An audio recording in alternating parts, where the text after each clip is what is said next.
à vous. Donc moi c'est Fred Lemestre, je suis manipulateur radio en radiothérapie et je porte ce projet avec le docteur Gillon, qui est radiothérapeute. Ce projet donc, a deux volets, là, le projet hypnose en radiothérapie et une étude clinique également qui s'appelle Transat, qui va être lancée sous peu, là, dans pas longtemps,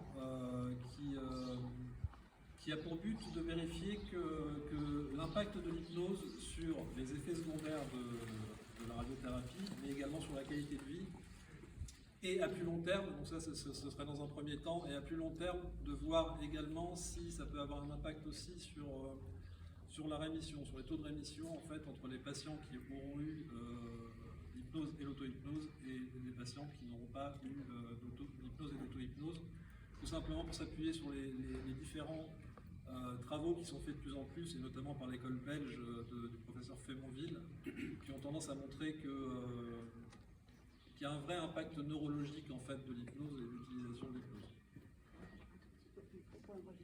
Ah pardon, oui. Mais ça fait pas de pop, sinon j'aime pas les pop. Et donc,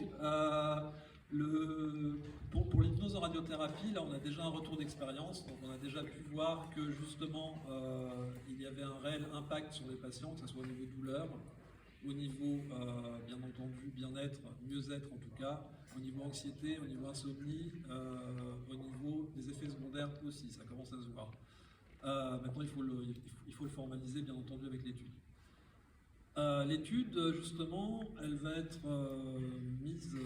mise en avant et surtout, on va essayer de faire beaucoup d'éducation thérapeutique. C'est-à-dire que l'hypnose, c'est bien, mais c'est pas fait juste pour utiliser en une séance. Le but, ça va être que toute personne soit capable d'utiliser l'hypnose en auto-hypnose, de réutiliser les différentes techniques pour pouvoir justement l'emmener chez elle, avec elle, et rendre le patient complètement acteur. C'est-à-dire que là, c'est vraiment quelque chose qui remet un peu une différente forme de parcours de soins et de place du patient dans ce parcours de soins qui va justement reprendre la main sur le traitement. Alors bien entendu, il y a tous les traitements physiques, mais il va y avoir aussi ça pour bien montrer que le patient ne subit pas. Parce que souvent, un patient qui vient a l'impression de subir le traitement. On a beau faire ce qu'on veut, on a beau... c'est quand même... j'ai pas le choix d'être ici. Et en fait, de montrer que si les personnes qui sont là ont fait le choix de venir se soigner. Et que justement, grâce à des outils comme l'hypnose, mais il y en a d'autres, ça permet de vraiment reprendre la main sur quelque chose. Et je suis certain qu'en reprenant la main et en se remettant en mouvement, il va y avoir des impacts assez importants. Donc cette étude-là, je vous donne rendez-vous dans un an ou deux pour voir justement si effectivement il y a quelque chose de fait.